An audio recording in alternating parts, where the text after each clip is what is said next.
시몬이 사도들의 안수로 성령 받는 것을 보고 돈을 들여 이르되 이 권능을 내게도 주어 누구든지 내게 안수하는 사람을 성령을 받게 하여 주소서 하니 베드로가 이르되 내가 하나님의 선물을 돈 주고 살 줄로 생각하였으니 내 은과 내가 함께 망할지어다. 하나님 앞에서 내 마음이 가르지 못하니 이 도에는 내가 감기도 없고 굶기를 것도 없느니라. 그러므로 너의 이 악함을 회개하고 주께 기도하라. 혹 마음에 품은 것을 사하여 주시리라. 내가 보니 너는 악독이 가득하며 불의의 죄인과 되었도다. 같이 읽겠습니다. 시몬이 대답하여 이르되 나를 위하여 주께 기도하여 말한 것이 하나도 내게 임하지 않게 하소서 하니라. 아멘. 하나님, 우리가 하나님 앞에 날마다 정직함으로 나아가기를 원합니다. 성령의 충만함 받기를 원하고 우리의 죄는 죄가 있다면 주님 앞에 회개하는 자 되게 하여 주시옵소서. 예수 그리스도의 이름으로 기도드립니다. 아멘.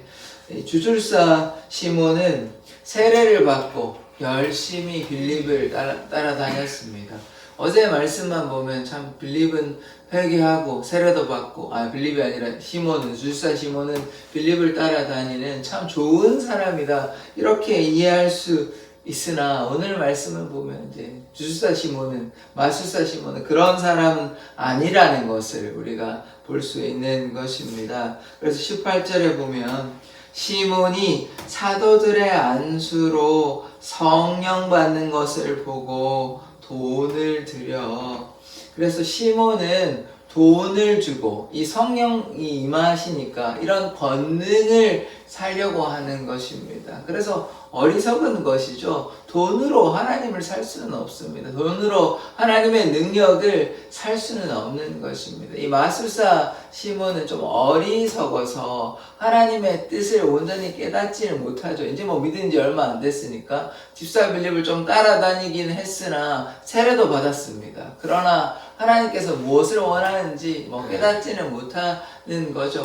시간이 이제 얼마나 지났는지는 알 수가 없으나 며칠 정도밖에 안 됐을 거라고 제가 생각을 하면 길지 않은 시간이기 때문에 하나님의 이 뜻을 깨닫고 전심으로 하나님 앞에 나아가는 것은 힘든 시간이었을 거라고 너무 짧았기 때문에 그래서 주님 앞에 이렇게 온전히 나가야 하는데 지금 뭐 하려고 하냐면 성령이 이제 베드로와 요한이 파송을 받았잖아요. 그래서 예루살렘 교회가 베드로와 요한을 파송해서 그렇게 하는데 베드로와 요한이 안수함에 어떤 역사가 나타나냐? 성령께서 임하십니다. 그래서 성령이 임하는 놀라운 역사가 나타났는데 이것을 보고 마술사 시몬은 나도 이러한 권능을 가지고 싶다 이렇게 얘기한 것이죠. 자꾸 이제 사람들이 그 전에 마술사 시몬을 좋아한 이유 또 다른 이유가 무엇입니까? 놀라운 능력이 나타나니까 주술사니까 이렇게 어떤 신비한 능력들이 나타나는 것이죠. 그래서 지금 어떤 신기한 모습들 신비한 현상들 그것에 이제 주목하다 보니까 하나님에 대한 온전한 신뢰 믿음은 부족한 것입니다. 없다고 해도 과언이 아닌데 그러다 보니까 지금 뭐 하려고 하니까 돈을 주고 그 능력을 사려고 합니다. 우리가 돈으로 낼 수 있는 게 아니거든요. 하나님의 능력은 믿음에 있는 것입니다. 경건함으로 우리가 하나님께 순종함으로 그렇게 하나님께 나아갈 수 있는 것입니다. 경건은 신앙생활은 무엇이냐면 고아와 과부를 돌보고 또 어떻게 해야 되냐면 우리를 지켜 새 속에 물들지 아니하는 것이 신앙생활이요 경건입니다. 그런데 지금 시몬은 어떻습니까? 새 속에 이미 물들어 있고 찌든 상태다 보니까 뭘로 해결하려고 합니까? 돈으로 이제 해결하려고 돈으로 신앙생활 하려고 하는 것입니다. 그러면 참으로 어리석은 것이죠. 하나님의 나라는 돈으로 가는 나라가 결코 아닌 것입니다. 그래서 이렇게 어리석은 행동을 하면 되지 않는 것이죠. 19절의 말씀을 보시겠습니다. 이르되 이 권능을 내게도 주어 누구든지 내가 안수하는 사람은 성령을 받게 하여 주소서 하니. 말도 안 되는 얘기죠. 하나님의 영이 그 마음에 하나님의 영이 임하지 않았는데 어떻게 하나님의 영이 역사하십니까? 그러니까 참으로 어리석은 것이죠. 돈을 주면 성령의 권능이 마술사 시몬에게 임합니까? 결코 그렇지 않습니다. 뭐 그렇게 된다 그러면 뭐 말로만 되고 또 돈으로만 된다 그러면 하나님의 사람 모두가 하나님의 사람이 될 것입니다. 그냥 그렇게 돈으로 주고 사면 되고 헌금도 다 하니까 뭐 다 하는 거 아닙니까? 근데 그렇게 되는 게 결코 아닙니다. 돈으로도 살 수 없고 이렇게 그냥 해가지고 되는 것이 아니라 오로지 전혀 기도에 힘쓸 때, 다른 말로 하나님을 가까이 하고 순종할 때 성령이 역사하셨습니다. 그러니까 순종하지 아니하면 이렇게 역사가 나타나지 않은 것이죠. 베드로와 요한도 그 전에 귀신을 내쫓지 못한 그런 역사가 있었거든요. 그래서 아들이 귀신에 들렸습니다. 그런데 귀신을 쫓아내지 못하는 거거든요. 그러니까 그들이 온전히 하나님께 순종하지 못했으니까 그때에는 뭐 성령이 충만했다고, 그전에는 뭐 성령이 임하시지 않았기 때문에 제자들에게, 그래서 그런 역사가 나타나지 않았던 것이죠. 그런데 변화되어서 성령 충만함을 입어 하나님의 역사가 나타나는 것입니다. 그래서 우리가 어떻게 해야 되냐면 하나님께 온전히 순종함으로 나아가고 오로지 기도에 힘쓸 때 성령의 충만한 역사가 나타나는 것입니다. 그렇지 아니하면 제자들이라고 해서 예수님께 함께하고 동행했다고 해서 단순히 그렇게 하나님의 역사가 나타나는 것이 아닙니다. 다른 말로 우리에게 적용하자면 우리가 교회를 오래 다녔다고 해서, 매주 교회 다닌다고 해서, 예배에 참석한다고 해서 그저 성령의 역사가 나타나는 것은 아니죠. 그래서 우리가 잘 구분해야 하는 것입니다. 하나님께서 쓰시는 사람은 겸손히 하나님께 순종하는 사람입니다. 그럴 때 하나님의 역사가 나타나는 것이지, 그저 신비한 현상이 나타나니까 성령께서 역사하시니까 나에게도 달라고, 내가 돈 좀 드리면 되지 않냐고, 참으로 어리석은 행동인 것이죠. 그렇게 해서는 하나님의 역사가 나타나지 않은 것입니다. 그래서 20절에 보시면 이렇게 얘기하죠. 베드로가 이르되 내가 하나님의 선물을, 이게 하나님의 권능을 얘기하는 것이죠. 돈 주고 살 줄을 생각하였으니 내 은과 내가 함께 망할지어다. 와, 참 무서운 말씀을 하십니다. 돈 가지고 너 망해버려라, 이렇게 좀 잔인하게 얘기합니다. 근데 이것은 베드로가 뭐 그 사람을 좀 미워했다 이렇게 보기보다는 우리가 세상과 타협해서는 안 되는 것이거든요. 베드로의 이 말을 잔인하게 이해해서는 안 되는 것입니다. 우리가 죄된 인간은 하나님 앞에 나아갈 수 없잖아요. 그래서 우리가 하나님 앞에 어떻게 돼야 됩니까? 거룩하고 정결해야 됩니다. 왜냐하면 하나님은 거룩하신 분이시거든요. 티가 없고 흠이 없고 죄가 없으신 분이신데, 그러니까 죄와 하나님은 타협할 수는 없는 것입니다. 그러면 하나님의 사람은 죄와 타협해서 됩니까? 안 되죠. 그런데 이 마술사 시몬은 돈으로 하나님의 권능, 하나님의 선물을 사려고 하니까 베드로가 보기에 얼마나 딱하고 어리석습니까? 그래서 뭐 저주를, 거의 저주에 가깝습니다. 망해라 라고 얘기하니까 이게 참 슬프고 안타까운 모습 아닙니까? 그래서 이 마술사 시몬이 뭐 나중에 그래도 회개를 하긴 합니다. 어리석어서. 근데 어리석은 이제 돌이켰다는 게 참 은혜이긴 해요. 그래서 우리가 회개해야 되는데 이 마술사 시몬은 좀 어리석었다는 것을 우리가 봐야 되는 것입니다.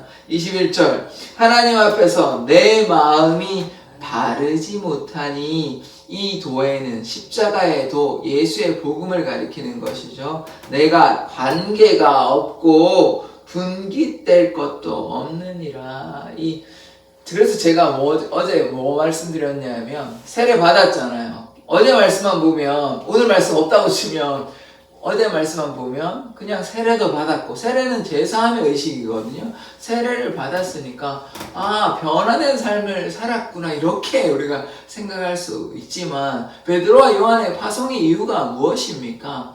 성령의 임함을 위해서 성령께서 역사하심으로 그들이 변화되어야 되는 것입니다. 사마리아 땅에 이들이 예수를 믿고 따라가고 성령의 역사가 아직 나타나지는 않았다고요. 그래서 베드로와 요한이 그렇게 간 것입니다. 물론 집사 빌립도 이렇게 제 생각이지만은 이렇게 안수하면 역사가 나타나는 것입니다. 그러나 조금 권한을 구분한 것 같아요. 그래서 예루살렘 교회가 베드로와 요한, 사도 베드로와 요한을 파송해서 그들에게 안수함에 성령이 역사하시는 것이거든요. 그래서 세례가 다 끝이 아니다라는 걸 어제 말씀을 통해서 보아야 되는 것입니다. 물론 예수를 성령이 아니고서는 예수를 주라 증거할 수 없습니다. 그래서 우리가 제사함을 받는다는 것은 성령의 역사라고 볼 수 있지만 어제 말씀에 근거해서 보면 세례 받았어요. 빌립도 마수사 시몬도 세례를 받았다고요. 그러면 제사함을 받고 성령의 역사가 나타나야 되는 것 아닙니까? 그런데 그렇지 않았다는 것이죠. 베드로와 요한이 와서 그들이 안수함에 성령이 역사하신단 말이에요. 그래서 이 말씀을 근거로 이해하자면 우리가 세례 받는다고 다 되는 것은 아니라고 또 볼 수도 있는 것입니다. 그래서 교회, 다른 말로 얘기해서 세례를 받고 교회만 왔다가 갔다가 한다고 되는 것이 아니라, 어제 제가 하나의 예를 들어 설명드렸잖아요. 교회에 한 집사님이 있으셨는데 그 지휘자 집사님께서 성령 체험이 없다 보니까 하나님의 역사에 대한 체험이 없다 보니까 그래서 신앙이 깊지 않거든요. 교회는 나오시는데 그런 고백을 본인이 하시더라고요. 그래서 우리가 어떻게 해야 됩니까? 성령의 충만함, 성령에 대한 이해도 있어야 되고 성령의 역사하심 우리가 경험하면 우리의 삶에 하나님의 인도하심이 있고 도우심이 있고 하나님의 그 선하심을 우리가 깨달을 수 있는데, 그러나 그런 역사하심을 깨닫지 못한다면, 성령의 역사를 깨닫지 못한다면 어리석은 행동을 할 수가 있습니다. 이 마수사 시몬은 세례를 받았어요. 세례를 받았는데 이렇게 어리석게 행동을 하는 것 아닙니까? 그래서 성령의 충만함을 받아야 하는 것이죠. 22절 보겠습니다. 그러므로 너의 이 악함을 회개하고 주께 기도하라. 혹 마음에 품은 것을 사하여 주시리라. 그래서 우리가 뭐 해야 됩니까? 잘못하면요, 회개해야 됩니다.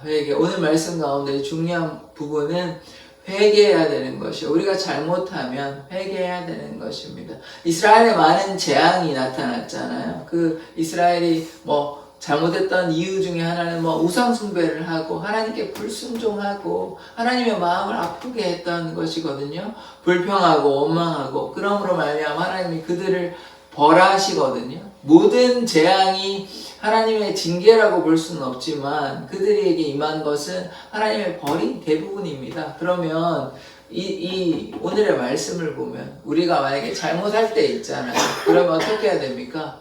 회개해야 됩니다. 회개하면 우리의 모든 죄를 사하여 주시는 것입니다. 예수 그리스도의 보혈의 공로로 말미암아 우리가 그 피로 말미암아 우리의 죄를 사함을 받을 수 있는 것입니다. 그래서 우리가 회개해야 되는 것이죠. 그래서 어떻게 나옵니까? 너희 죄가 주홍 같을지라도 눈과 같이 희어질 것이고 진홍같이 붉을지라도 양털같이 희게 되는 것입니다. 하나님께 우리가 회개함으로 나아가면 우리의 모든 죄를 사하여 주십니다. 탕자가 돌아오면, 탕자가 참 악하거든요. 나쁘거든요. 이게 그냥 한 게, 돈도 다 써버렸죠. 유산을 받아가지고 돈도 다 써버리고 나쁜 짓 하고 나쁜 행동하고 그렇게 했잖아요. 그런데 자기가 너무 힘드니까 내가 아버지의 집에 가서 종으로 사는 게 낫겠다 싶어가지고 쥐염열매 먹으니까 그 사람 흥청망청 돈을 다 써버리다가, 그런데도 어떻게 됩니까?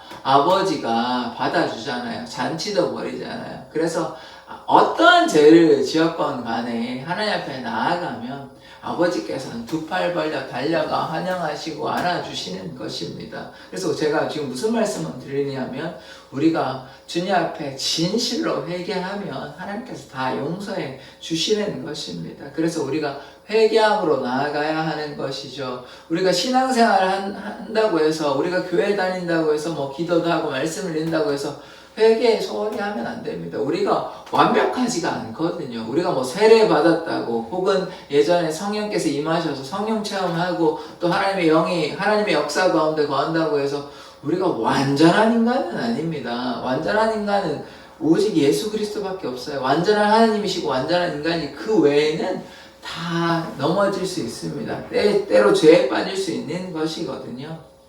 그래서 우리가 어떻게 해야 됩니까? 하나님 앞에 때로 범죄할 때, 때로 넘어질 때 회개해야 합니다. 회개할 때 하나님께서 우리의 마음을 헤아려 주시고 우리의 문제를 해결해 주시고 우리의 삶을 인도해 주시는 것이지, 우리가 마음 안에 죄를 가지고 있으면, 뭐 작은 죄라도 그런 죄를 가지고 있으면 어떻게 됩니까? 하나님의 역사가 나타나기가 좀 쉽지 않습니다. 우리가 불순종하고 경건하지 아니하고 주님 앞에 나아가는데 하나님 나 사랑해 달라고 얘기하면 그게 순서가 바른 순서가 아니죠. 어떻게 먼저 바른 순서는 무엇입니까? 하나님 앞에 회개하고 경건하고 거룩과 정결의 옷을 입음으로 말미암아 하나님의 역사가 나타나는 것입니다.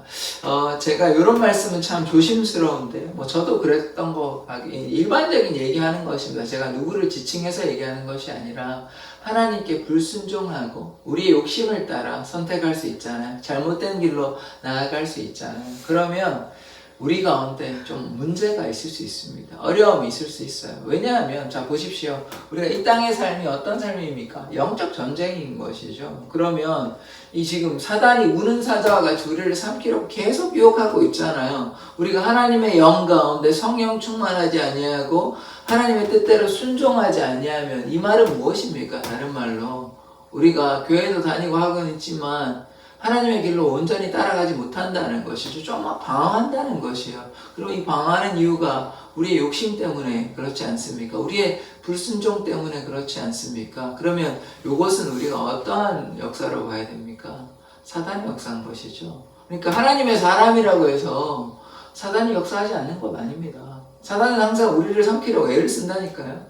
사단이 그냥 가만히 내버려두면, 물론 뭐 믿음이 전혀 없고 뭐 그냥 악한 길에 서 있는 사람은 가만히 내버려 두겠죠. 근데 사단의 목표는 누구입니까? 그렇게 그렇게 그냥 죽음의 길로, 그러니까 영적으로 죽은 자들은 사단의 목표가 아니라니까요. 사단의 목표는 누구냐면 하나님을 열심히 믿으려고 애쓰는 사람들, 초신자들, 또 방황하는 사람들이, 그 사람들이 사단의 목표라니까요. 왜냐하면 흔들어서 넘어지게 하려고.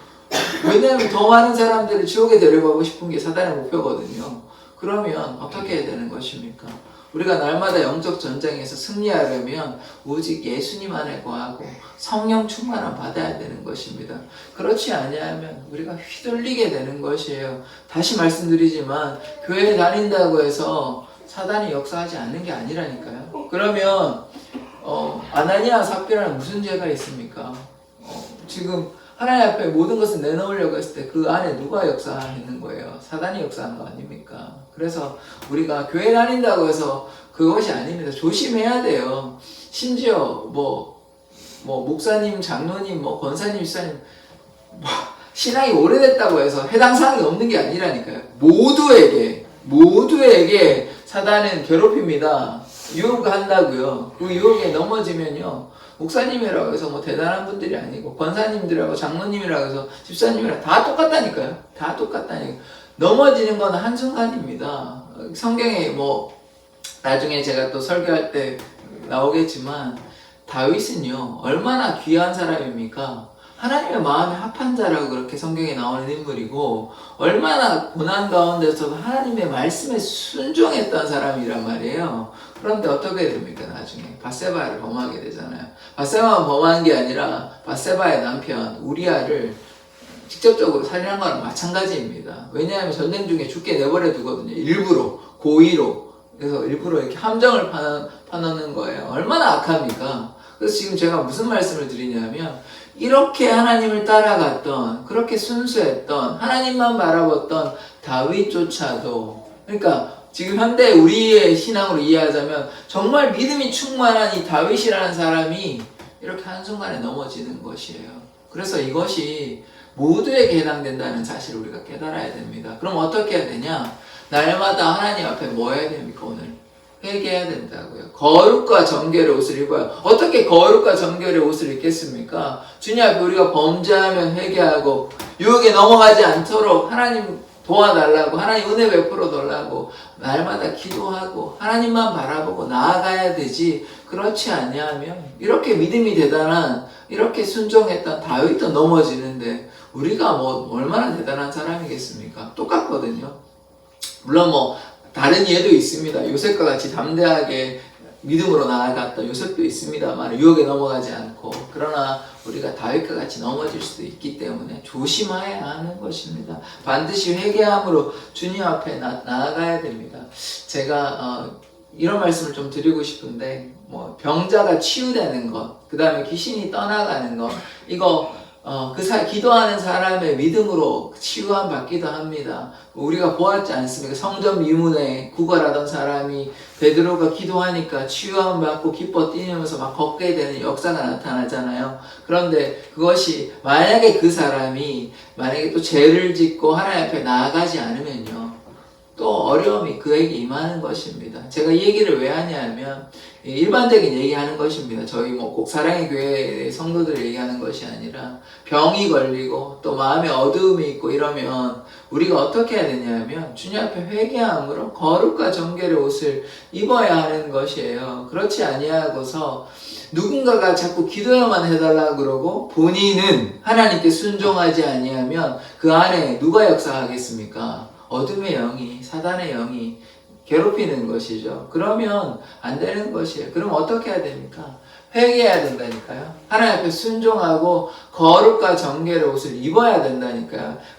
옆에서 기도해 주는 거는 뭐 한시적으로 모르겠습니다. 하나님의 능력이 임하여 치료의 역사가 나타날 수도 있습니다. 근데 계속 유지하는 그것은 어떻게 유지할 수 있습니까?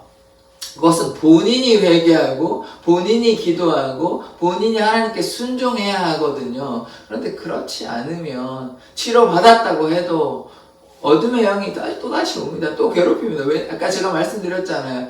사단은 그냥 죽어있는 영혼들은 신경도 안 씁니다. 이미 죽어있는데요. 그런데 하나님 믿으려고 애쓰는 영혼들을 더 괴롭히려고 하는 것입니다. 그들을 무너뜨리려고 하는 것이에요. 다윗을 무너뜨린 것처럼.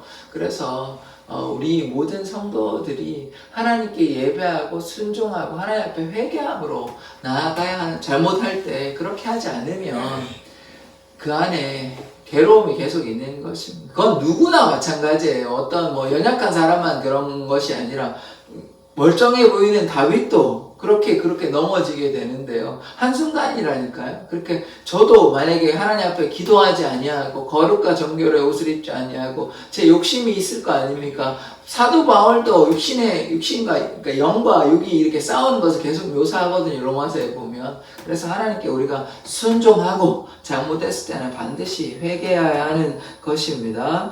자, 23절의 말씀을 보시겠습니다. 내가 보니 너는 악독이 가득하며 불의에 매인 바 되었도다. 이 참으로 어리석은 영혼, 악한 영혼을 이제 베드로는 다 깨뚫어 보는 것입니다. 이 베드로의 능력이 대단해서 그런 게 아닙니다. 우리가 이렇게 이해하면 안 돼요. 베드로 안에 지금 누가 계십니까? 예수의 영, 하나님의 영, 성령이 충만하니까 이걸 다 볼 수 있는 것이에요. 아나니아, 삽비라 잘못한 걸 뭐 베드로가 충만해서 뭐 그렇게 현상적으로는 보이긴 하지만 그 안에 지금 누가 계십니까? 성령이 충만하셔요. 그러다 보니까 이제 베드로가 지금 이것을 다 깨뚫을 수 있는 것입니다. 그래서 이 악한 시몬에 대해서 베드로가 신랄하게 비판하고 지적하고 심지어 거의 뭐 저주를 하게 되는, 망해라 이렇게 얘기하니까. 그런데 다행인 것은 회개하라 그러는 것이죠. 회개하면 돌이킬 수 있는 것 아닙니까? 24절 보십시오. 시몬이 대답하여 이르되 나를 위하여 주께 기도하여 말한 것이, 지금은 저주가 임했고 이렇게 망하게 되는 것이 하나도 내게 임하지 않게 하소서 하니라. 그래서 참 감사한 것입니다. 그래서 똑똑한 것 같아요. 현명한 것 같아요. 물론 불의하고 어리석고 욕심이 가득했으나 지금 뭐합니까? 회개하는 장면 아닙니까? 이 나쁜 말들이 내게 임하지 않게 하소서라고 지금 회개하잖아요. 그래서 우리가 어떻게 해야 됩니까? 반드시 회개해야 되는 것이에요. 신앙생활은 거룩과 정결이 필요한 것입니다. 우리가 죄를 어떻게 회개하겠습니까?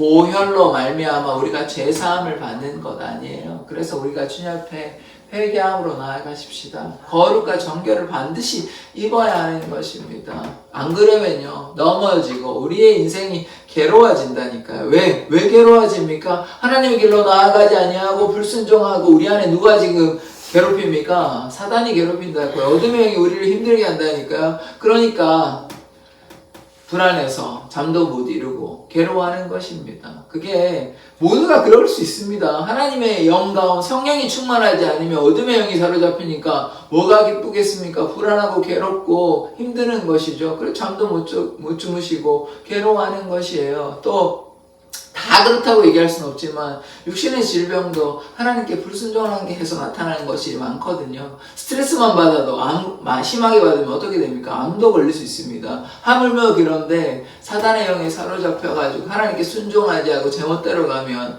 우리의 몸이 어떻게 되겠습니까? 그래서 병자들을 치료할 때 어떤 말을 예수님께서 하시냐면 죄 사함을 얘기하시는 거거든요.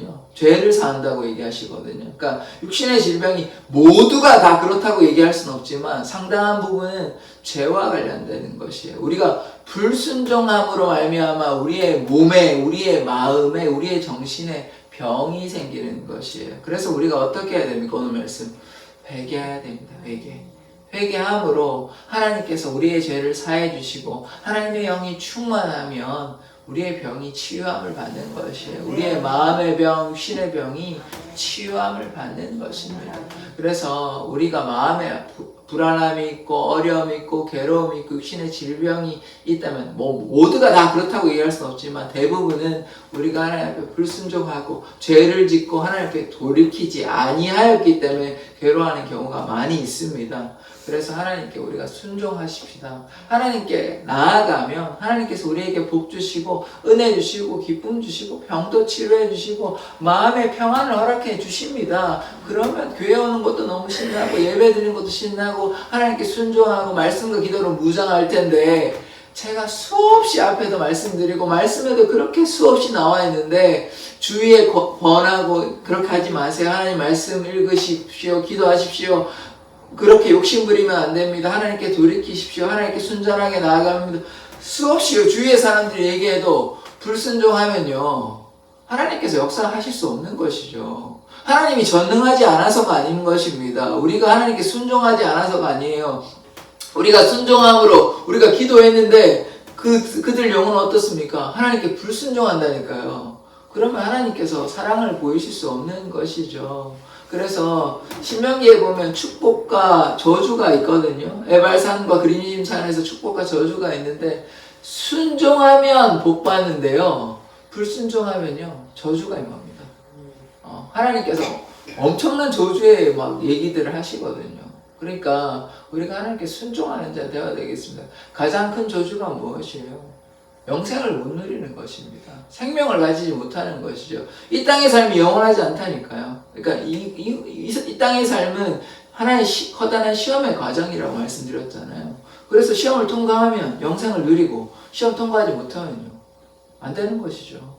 그래서 우리가 어떻게 살아야 되는 것입니까? 그래서 좀 제가 항상 기도하고 인내함으로 기도하고 그 위해서 기도하지만 가장 중요한 것은 본인이 자기 스스로가 하나님 앞에 돌이키고 순종하고 회개할 때 하나님의 역사가 나타나는 것입니다. 주위의 사람들이 물론 중보기도를 하고 합심해서 기도합니다. 하나님의 역사가 나타나긴 하지만 가장 빠른 방법은 무엇입니까?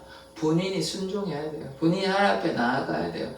고집 부리고 자신의 생각대로 자신의 판단대로 그렇게 하면 그게 악한 거예요. 딴 게 악한 게 아니야. 악한 게 어떤 심각한 잘못을 저지르는 것만 악한 게 아니라니까요. 하나님께 불순종하는 거 그것이 악한 것이에요. 악한 게 대단히 위험한 그런 것만 악한 거라고 생각하는데 그렇지 않다니까요. 자기의 고집대로 자기의 마음대로 그렇게 신앙생활하면 그건 하나님께서 기뻐하시는 것 아닙니다. 그래서 어떤 문제로 인해서 계속 힘들어한다면 돌이켜야 됩니다. 돌이킬 때 하나님의 역사가 나타나는 것입니다. 그래서 좀 제가 보면 참 안타까운데, 저도 그랬었고, 저도 제 고집대로, 제 판단대로, 제 생각대로 하나님의 뜻에 순종하지 않은 채, 제가 생각하는 대로 이렇게 신앙생활하면 하나님께서 그걸 기뻐하시겠습니까? 아니죠. 이건 제 마음대로 신앙생활하는 것이잖아요. 저도 순종을 이렇게 지금 강조해서 얘기하지만, 저도 불순종할 때가 얼마나 많이 있었겠습니까?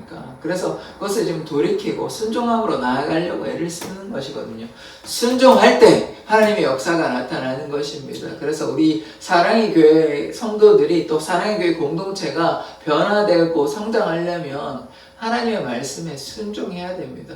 불순종하면요, 참 안타깝지만 하나님의 역사가 나타나기 쉽지 않습니다. 그래서 그것 우리가 변화되어야 되거든요. 변화되지 않는데 어떻게 하나님의 역사가 나타나겠습니까? 아무리 기도해도요, 참 안타깝지만 순종하지 아니하고 변화되지 않으면 하나님의 역사는 나타나지 않습니다. 그래서 참 이제 100일 동안 반 정도 했는데 좀 더 많은 성도가 와서 함께 기도하고 또 변화되기를 바라고 있는데 그것이 바로 하루아침에 되지는 않겠죠. 그러나 우리가 인내함으로 계속 기도할 때 지금 어쨌든 하나님의 역사가 나타나고 있으니까 우리가 하루를 살아도 우리가 인생이 영원하지 않잖아요. 하루를 살아도 하나님의 은혜 가운데 사는 삶 되었으면 좋겠습니다. 제가 주일날 이제 요 말씀을 끝을 낼게요. 매너리즘에 빠져서는 안 됩니다. 그냥 틀에 박힌 신앙생활 하면 안 돼요. 기쁨과 감사로 하나님과 동행하고 예수와 동행하는 신앙생활 하셨으면 좋겠습니다. 그럴 때 우리의 삶에 기쁨이 있는 것이지 그냥 오늘도 저런가 보다 의무감으로 또 어쩔 수 없이 그렇게 하면 얼마나 신앙생활이 답답하고요. 본인도 답답합니다. 그렇게 신앙생활하면. 그래서 우리가 변화된 삶, 주님 앞에 회개함으로 정직하게 나아가고 그러할 때 우리 삶에 성령이 충만하게 역사하실 줄 믿습니다. 기도하겠습니다. 하나님, 우리의 삶을 통해 역사하시는 그 하나님의 사랑을 깨닫기를 원합니다.